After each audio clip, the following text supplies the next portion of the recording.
Hi guys, today is the 11th of January 2019 at 2 minutes past 9 and looking out for anything potentially happening today as mentioned in the previous videos.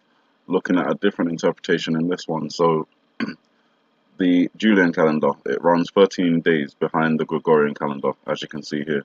Between the years of 1901 and 2099, it'll be running 13 days behind the Gregorian calendar. The reason I mention it is because I'm talking about this Blondie doomsday video.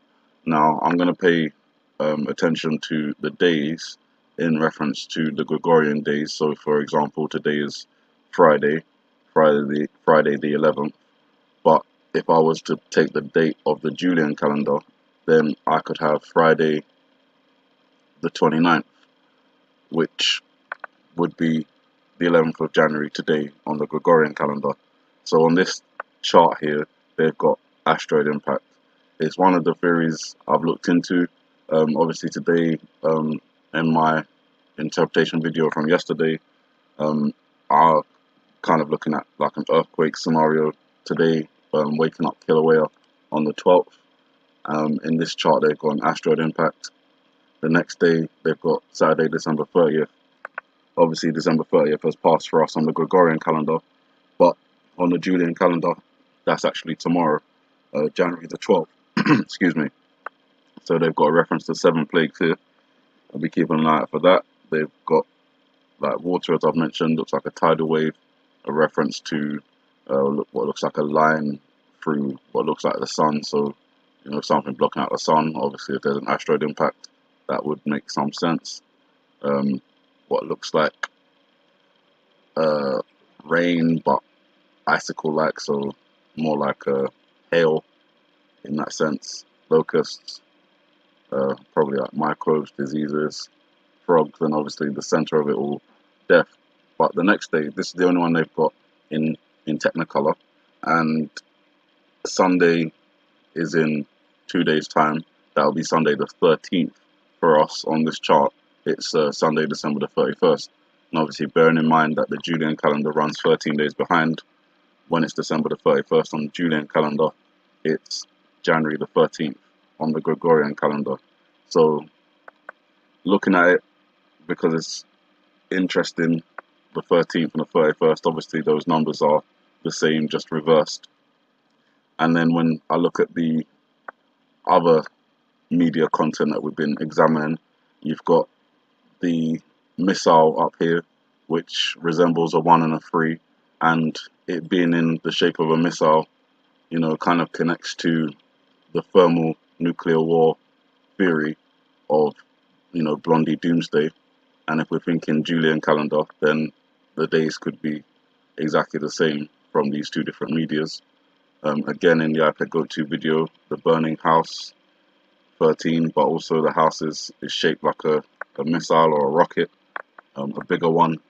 So again, it gives you that kind of connection to nuclear war in connection with the number 13, which appears to be on the side of the house. Obviously there's multiple interpretations, I'm not ignoring them, but I'm just focusing on this one for this video.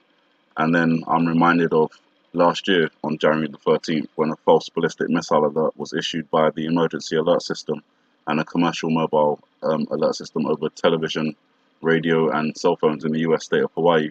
So this is the time when the Hawaii false missile alert was issued, and I'm going to play the video from last year of the reactions of people receiving that missile alert.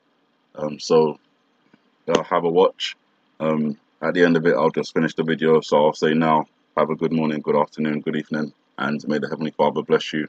Keep an eye out on January the 13th for anything missile, nuclear war-like. The U.S. Pacific Command has detected a missile threat to Hawaii.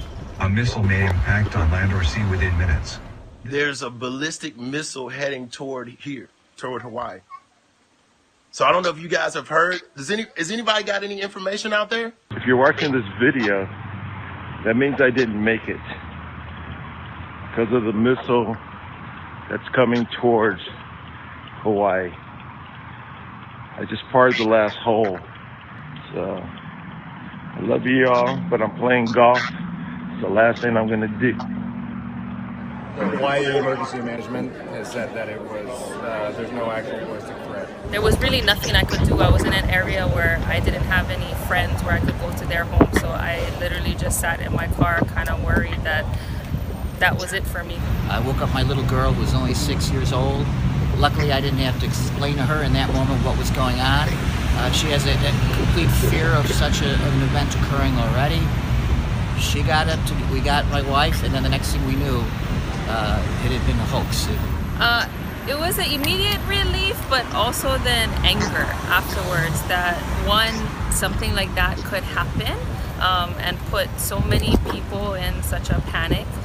I'm too very angry and disappointed that this happened.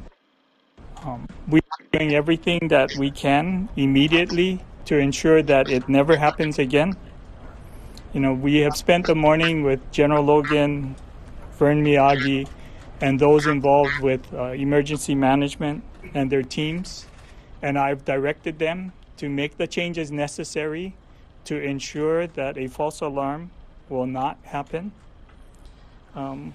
We are working to evaluate everything in the sequence of today's activities to make sure that we are prepared and the procedures are changed so that a single person will not be able to make an error that triggers another false alarm.